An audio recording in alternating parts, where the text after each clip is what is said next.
बहुत सारे दलित जो सीएम और पीएम का ये स्लोगन बेच रहे हैं, वह यह समझ लीजिए कि वह हिंदू राष्ट्र के सिपाही हैं।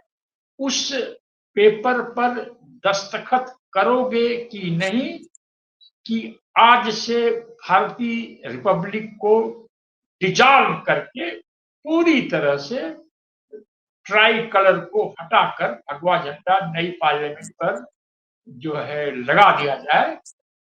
अगर यस तो वेरी गुड, अगर नो तो तुम्हारी कुर्सी छीन ली जाएगी। तो ये बोलेंगे कि हम संविधान की कापियां जलाने के लिए तैयार हैं, हमारी कुर्सी मत छीनिए, ऐसी घोषणा नहीं होगी। ऐसी स्थितियां क्रिएट की जाएंगी कि बहुसंख्यक दलित स्कूल्स स्कूल कॉलेज यूनिवर्सिटी से अपने आप बाहर बाहर हो हो जाए। जाएगा। हिंदू राष्ट्र क्या है? मैंने एक वीडियो में कहा है दलित जी, नोट पावर पर, जब हाँ, हमारे पास एक भारी भरकम पार्लियामेंट थी तो नई पार्लियामेंट बनाने की आवश्यकता क्यों पड़ी?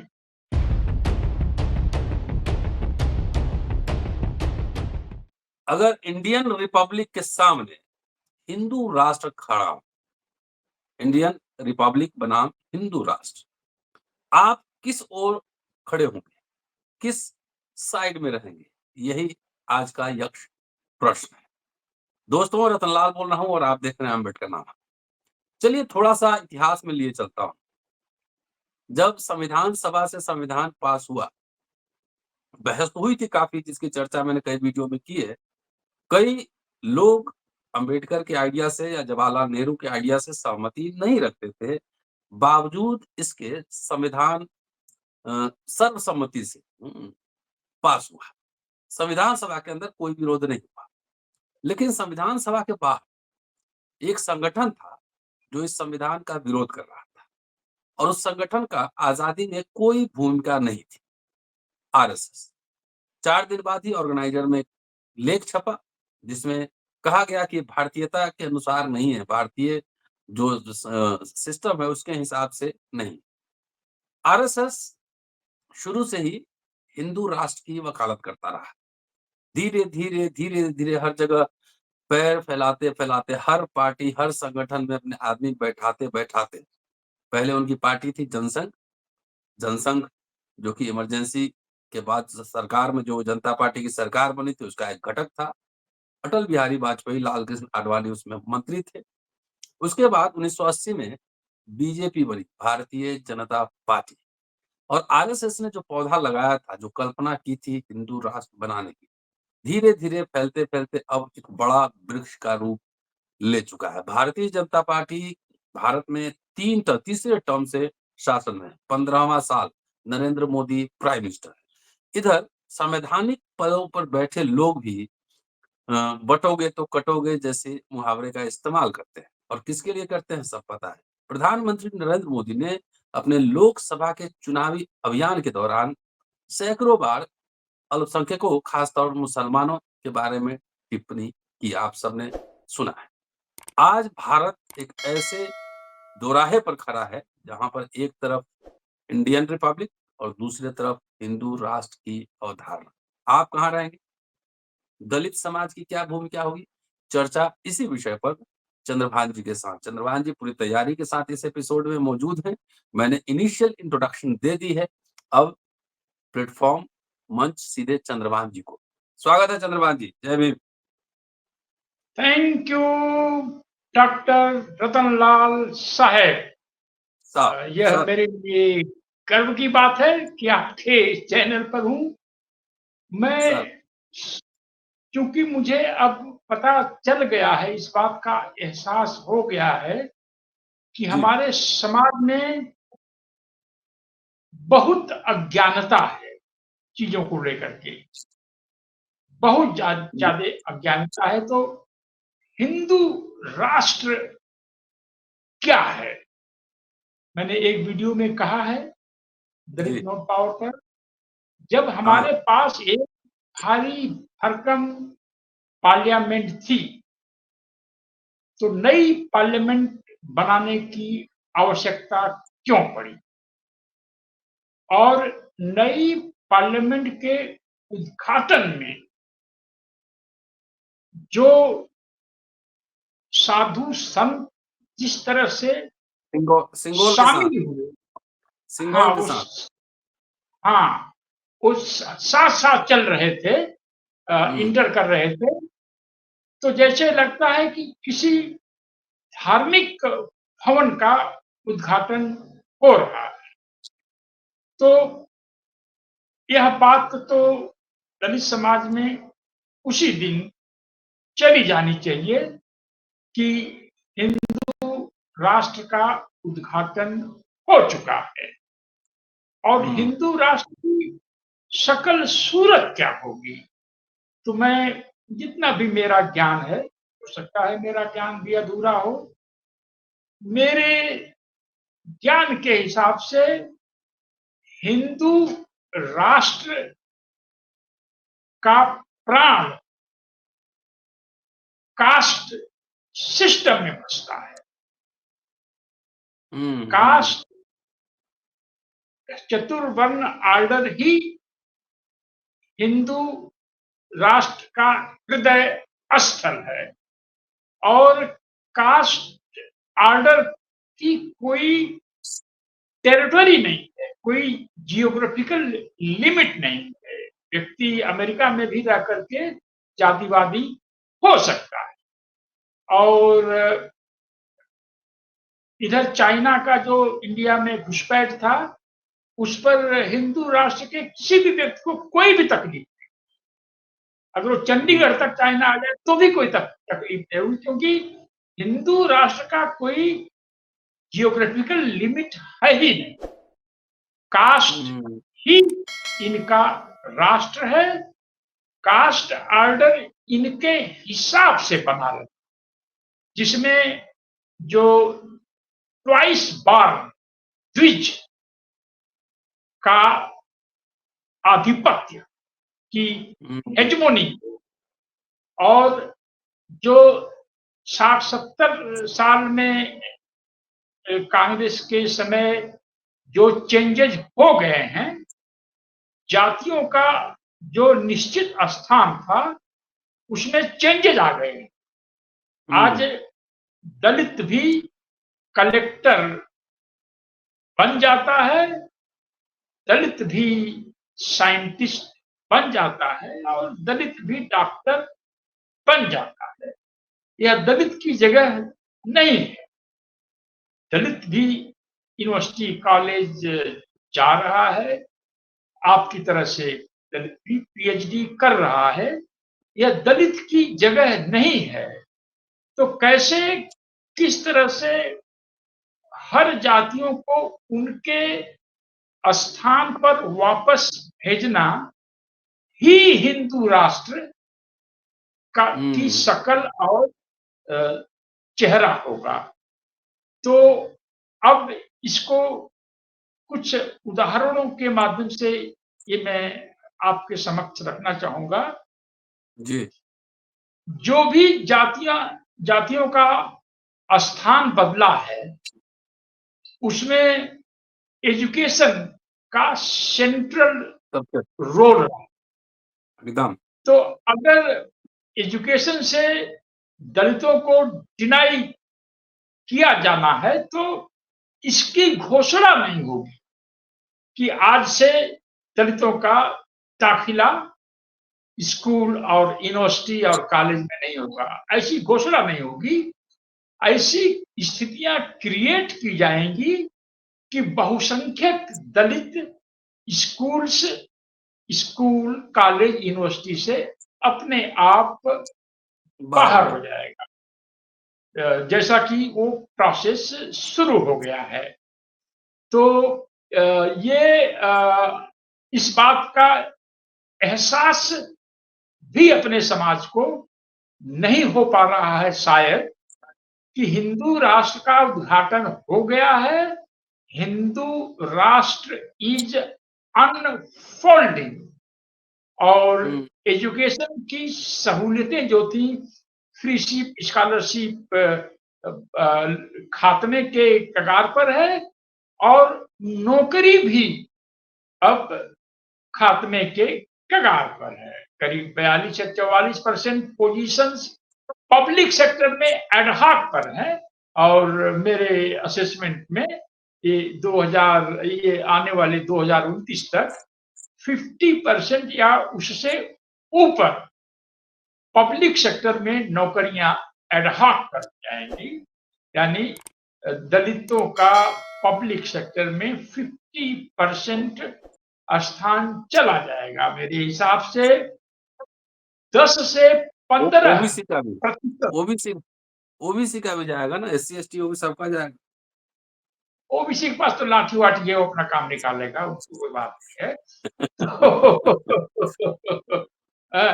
तो तो मैं इसको और अधिक थोड़ा-सा विस्तारित कर देना चाहूँगा। जो दलित समाज के लोग सोच रहे हैं कि उनके पास तो इतनी बड़ी नौकरी है, पति-पत्नी दोनों प्रोफ़ेसर हैं, या दोनों डॉक्टर हैं, या दोनों इंजीनियर हैं, हमारा क्या हो, कौन क्या बिगाड़ लेगा? तो हुँ, 15% दलित सच में बने रहेंगे अच्छी स्थिति में, लेकिन 85% दलितों का भविष्य अंधकार में है, चाहे वो दोनों पति-पत्नी कलेक्टर ही क्यों ना हो। हुँ, मैं नाम लेना उचित नहीं समझ रहा हूँ। एक बहुत बड़े सक्षम और ताकतवर दलित आईएएस अफ़सर हुआ करते थे। वो हुँ, बस्ती से आते थे, उत्तर प्रदेश के होम सेक्रेटरी, यूपीएससी के चेयरमैन पद से वो रिटायर हुए। अभी 2 साल पहले उनका देहावसान हो गया। उनके 2 बेटे हैं, दोनों बेटों को नौकरी नहीं मिल पाई। तो अब उनका फ्यूचर क्या है? डॉक्टर साहब, आपके माध्यम से मैं आपके व्यूअर्स को ये बताना चाहूँगा, सिर्फ़ एक जनरेशन नौकरी से छूट गई। यानी एक जनरेशन पेरेंट्स या पिताजी के नौकरी को या उससे अच्छी नौकरी को रिपीट नहीं कर पाई, तो 20 साल में पेंशन वगैरह जो भी पैसा प्रॉपर्टी बनी है वो अ अ, समाप्त हो जाएगी। मैं अभी एक रिसर्च करके एक किताब लिखा हूँ। एक आजमगढ़ में एक गाँव है, ये जब आप अकबरपुर से आजमगढ़ जाते हैं तो तो एक प्लॉट पड़ता है, उसका नाम बताना उचित नहीं है। उसके बगल में एक ठाकुर साहब का गाँव है। उनके यहाँ हम समझते हैं कि 1938 या 40 में घर हुँ, पर शादी हुई एक कन्या की, बारात बस्ती से आई थी।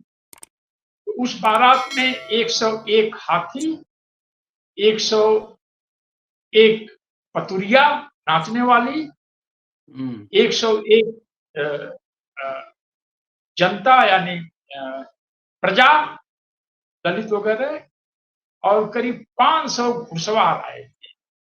तो जब जब 101 हाथियाँ नदी क्रॉस कर रही थी, बगल से घाघरा नदी जाती है, या सरजू बोलते हैं या क्या बोलते हैं, इस तरह से। हुँ, हुँ, तो जब एक लाइन से हाथियाँ नदी को क्रॉस कर रही थी, तो जो पश्चिम से पूरब की तरफ पानी के बहाव में, वो लोग बोलते थे कि इतना इतने का फ़र्क हो गया। यानी नदी का पानी इतने हद बढ़ गया, तक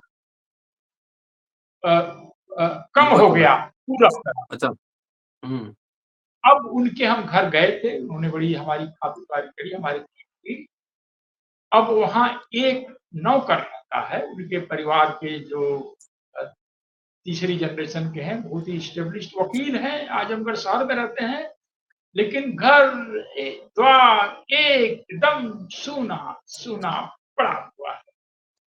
तो इतने बड़े जमींदार जिनके कन्या की शादी में 101 नाचने वाली, करीब 20 जगह डांस का मंच बना हुआ था, कि स्थिति ऐसी हो सकती है।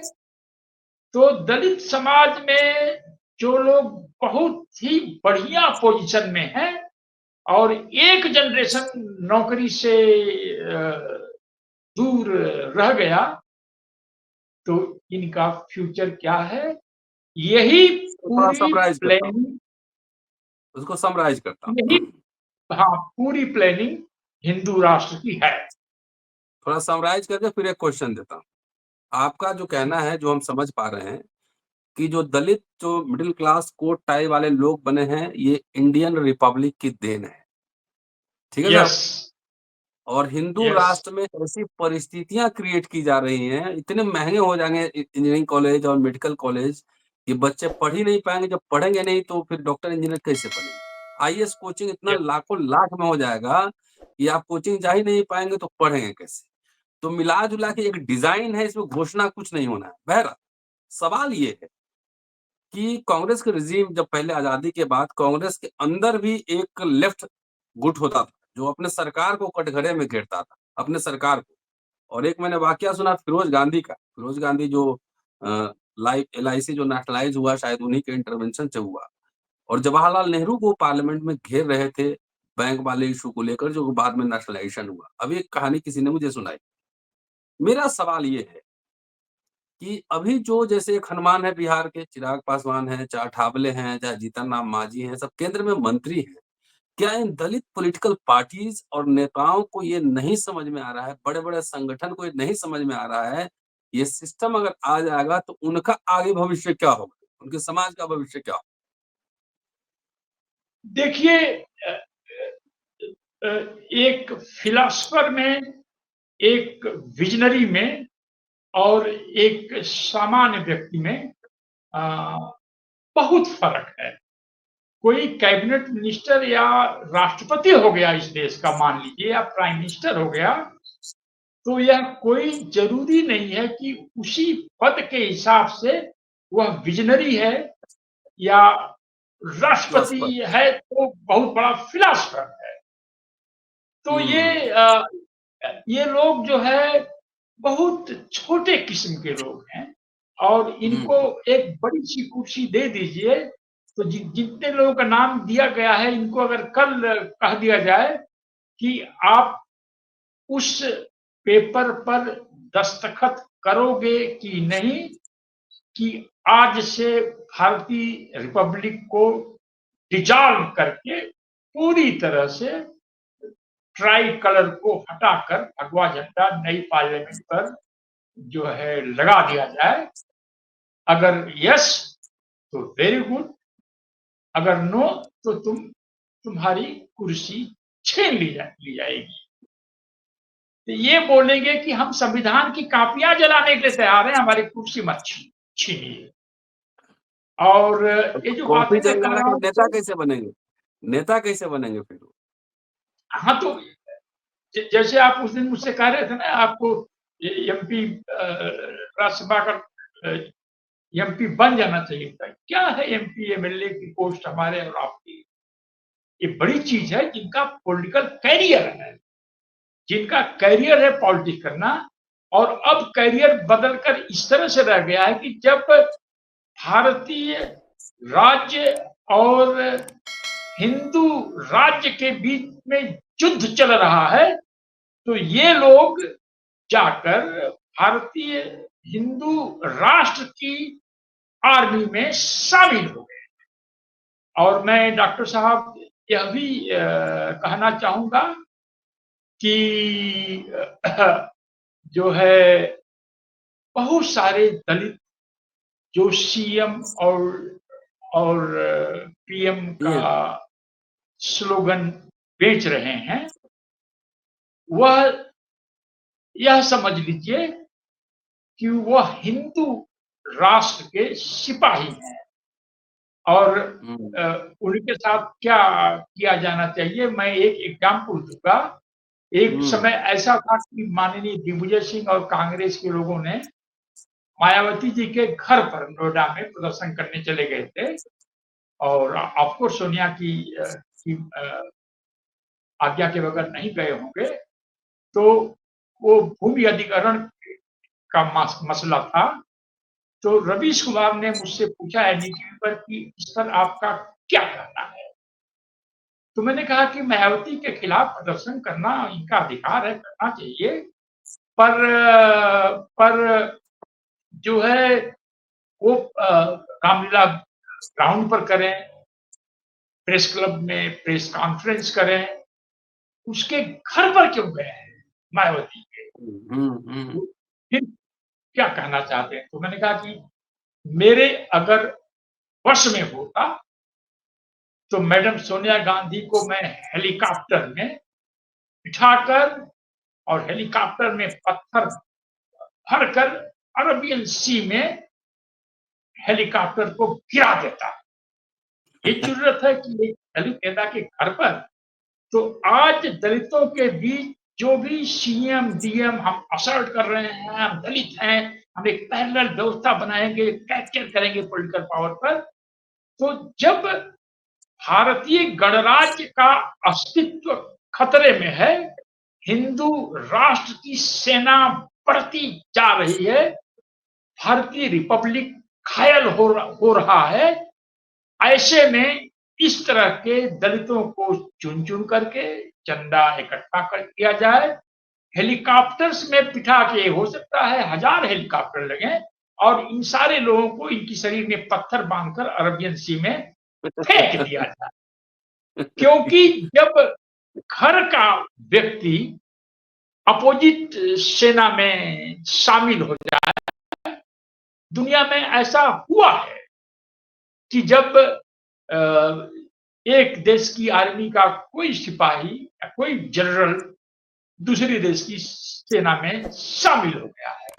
आज आपके आंख के सामने बहुत सारे दलित नेता जो है खुलेआम जो है मंत्री पद की शपथ लिए। पूरे मतलब नेशनल टेलीविजन पर लोग देख रहे थे, उनको थोड़ा भी शर्म नहीं आई कि बुर्का पहन लें या मुंह को रुमाल से ढक लें। तो अगर तमाम लोग ओपनली हिंदू राष्ट्र की सेना में भर्ती होते समय शपथ ले रहे हैं, तो हो सकता है ऐसे लाखों दलित हों जो चुपचाप आईटी सेल और आरएसएस और राष्ट्रीय सेना भारतीय राष्ट्र की सेना में शामिल होकर के भारतीय गणराज्य पर तीर चला रहे हों या गोलियां चला रहे हों। तो ये आपको मालूम होगा कि जो सर सैयद साहब के खिलाफ 66 या 60 फतवे जारी हुए थे और एक मौलवी साहब तो चले गए मक्का या मदीना, वहां से फैसला फतवा लेके आए कि तुम ये अंग्रेजी का एजुकेशन बंद करो।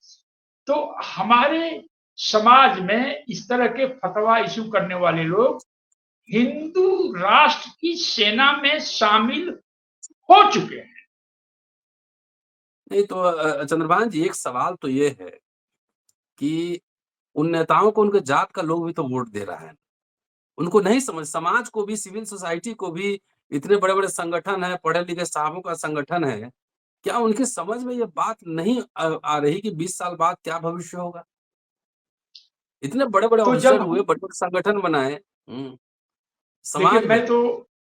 मैं तो गुस्से में भी अपने शब्दों पर नियंत्रण रखता हूं। जी, और जब मैंने आपके चैनल पर यह कहा कि दलित समाज शेर सर सैयद साहब के समाज के मुस्लिम समाज की तरह कठमुल्ला हो गया है, तो मेरे कहने का मतलब यह है कि दलित मिडिल क्लास में किसी वजह से वह सोचने और समझने की शक्ति चली गई है। और मैं आपको एक उदाहरण दूंगा, अगर आप कहेंगे तो मैं आपके चैनल पर इसका जी, विस्फोट बोलिए, करूंगा, नहीं तो मैं बोलिए। दलित नोट पावर पर करूंगा। दलित यहाँ बोलिए, एक यहाँ बोलिए। अभी नाम नहीं लगाऊँ, उसका अलग से एक करेंगे एपिसोड। ठीक है, कहानी एक बता दीजिए। बहुत मैं अभी एक किताब लिख रहा हूँ तो उसमें मुझे ये सब मिला। एक बहुत बड़े दक्षिण भारत के नेता, जो बाबा साहब के बराबर कुछ लोग उनको बिठा देते हैं। उनका कहना है कि संविधान तो अंबेडकर ने लिखा ही नहीं है। ब्राह्मणों ने अच्छा। संविधान पर लिख करके अंबेडकर से हस्ताक्षर करा लिया है, और वह महान नेता बहुत सारे दलित संगठनों का एक आदर्श है। तो बताइए, जो इसीलिए मैं जब आपसे कह रहा था कि बामसेफ का जो आइडियोलॉजिकल सिस्टम है, हम बामसेफ बनाने के वालों के इंटेंशन पर कोई सवाल नहीं उठाते हैं, लेकिन कई बार बगैर इंटेंशन के मिस्टेक्स होती हैं। इतिहास में बड़े बड़े सिकंदर से भी मिस्टेक हुई है इंडिया में आने के लिए। तो हुँ, बामसेफ का गठन अंबेडकर वाद के खिलाफ पहला और निर्णायक विद्रोह है, जिसने अंबेडकर को चैलेंज किया। और हुँ, ऐसे लोगों को अंबेडकर के बराबर फोटो में बिठा दिया जो कहते हैं अंबेडकर ने संविधान लिखा ही नहीं है। ब्राह्मणों ने संविधान लिख करके इस आदमी से सिग्नेचर करवा दिया। बताइए, इस समाज के जो नेता हैं, कितनी हानि पहुंचा चुके हैं।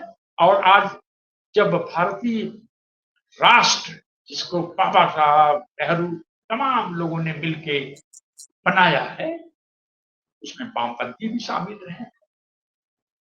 तो अगर भारतीय राष्ट्र लहूलुहान है, उस स्थिति में भी, उस युद्ध की स्थिति में भी, अगर दलित समाज के एक आदमी भी आरएसएस के साथ या बीजेपी के साथ खड़ा है, तो दलित दलित समाज का वह व्यक्ति हिंदू राष्ट्र की सेना ज्वाइन कर चुका है। चंद्रभान जी एक बात और, हम लोग तो एनालिसिस करते हैं, लेकिन वही दलित समाज आपको भी कह देता है कि आप कांग्रेस के एजेंट हो, मुझे भी कह देता है कांग्रेस के एजेंट हो। हाँ, हम लोग तो प्रोफेशनल आदमी हैं, रिसर्चर हैं, पढ़ लिख के कोई तथ्यात्मक बात करते हैं। जी, एक टिप्पणी इस पे। अरे तो यह तो कॉम्प्लीमेंट है ना। हाँ। यह कॉम्प्लीमेंट हमारे लिए है कि हम आरएसएस के एजेंट नहीं हैं, हम कांग्रेस के हाँ, एजेंट हैं। हम उस हाँ, कांग्रेस पार्टी के एजेंट हैं। देखिए, हाँ। बहुत सारे लोगों के पास कोई मॉरल्स नहीं। हुँ, हम लोग मिडिल क्लास के लोग हैं, थोड़ा बहुत मॉरल्स रखते हैं। अगर घर में खाना बना रही है मेड, और बाय मिस्टेक कोई आपसे मिस्टेक हो गई, उसको टच कर दिया, तो आप हम बोलेंगे I am very sorry, I am very sorry, sorry sorry sorry hmm, sorry. ये हमारे हुँ, मॉरल्स हैं।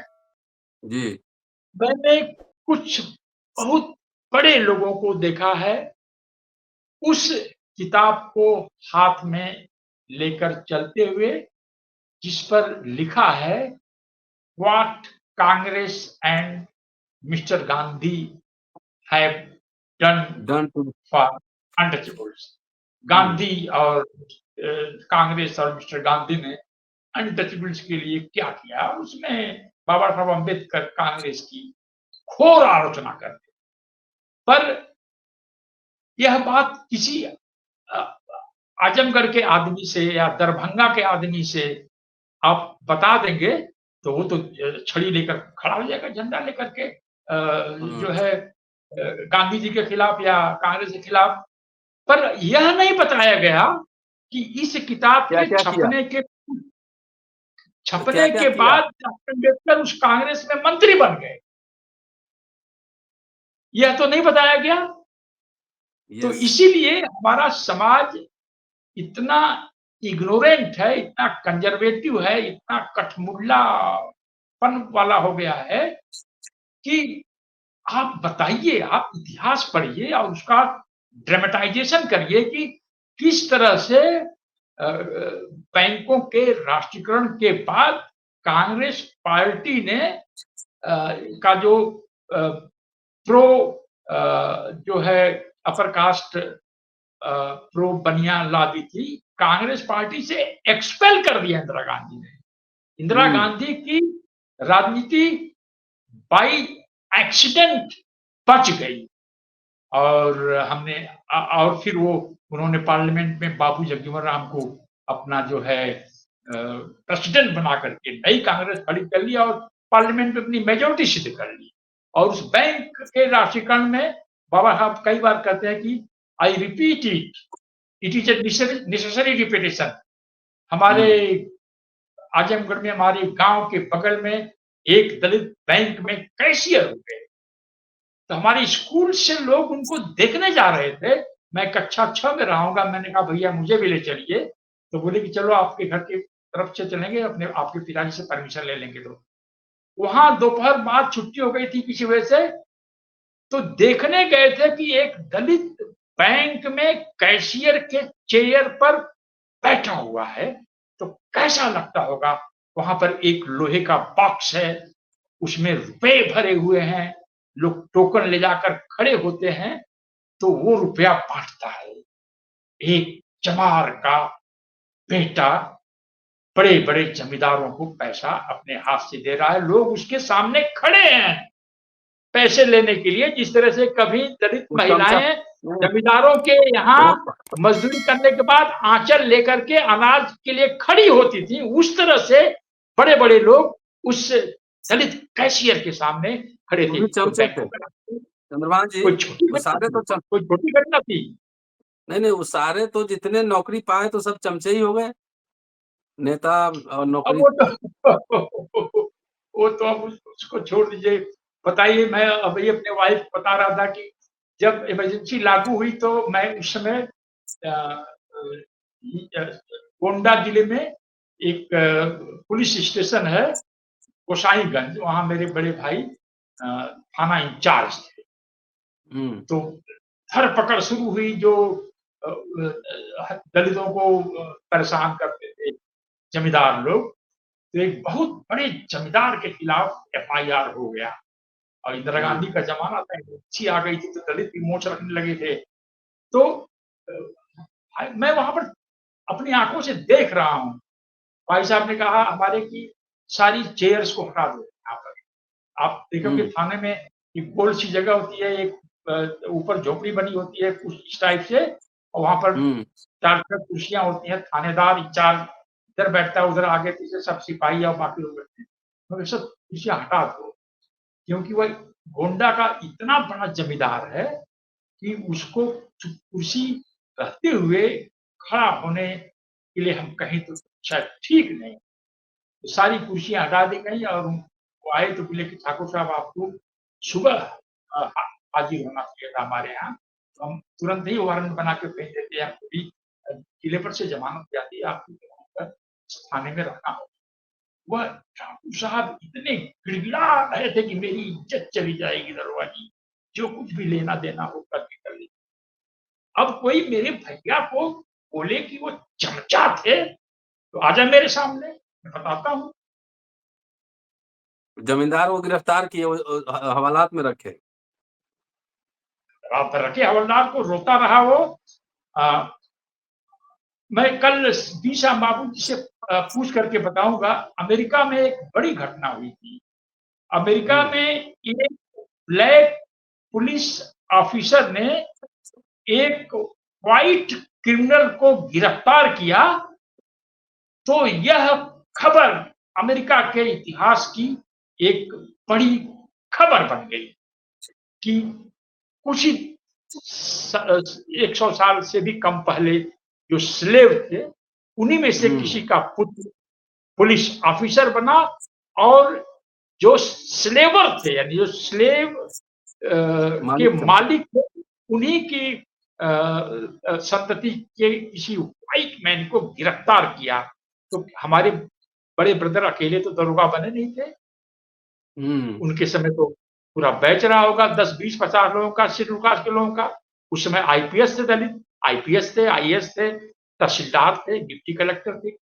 तो अब ये सारे लोगों को मतलब कि 1, 2, 4 लोग चमके होंगे, लेकिन ये बहुत काउंटर रिवोल्यूशनरी विचार है कि जो पहला दलित मिडिल क्लास असर्ट कर रहा था अपनी पोजीशन पर, बैंक की कुर्सी पर बैठ रहा था, थानेदार की चेयर पर बैठ रहा था, बाद में उन्होंने बुलेट बाइक खरीदा, गड़गड़ गड़गड़ गड़गड़ चलती थी, अब उसको आप बोलेंगे चमचा है। मेरे भाई किसके चमचा थे? मेरे घर में एक पोस्ट मास्टर साहब बने, एक रेलवे में बाबू बने, किसके चमचा? जो बाबू बने होंगे। हम जब पहली बार मैं गोरखपुर में 77 में गया, अरे बड़े बाबू मेरा पेपर कर दीजिए, मेरा पेपर कर दीजिए, मेरा जो है वो रुका हुआ है, कुछ सैलरी का कुछ हिस्सा है उसको जरा, अरे बड़े बाबू। तो ये बहुत ज्यादा दलितों के साथ ये धोखाधड़ी हो गई है किसी न किसी वजह से।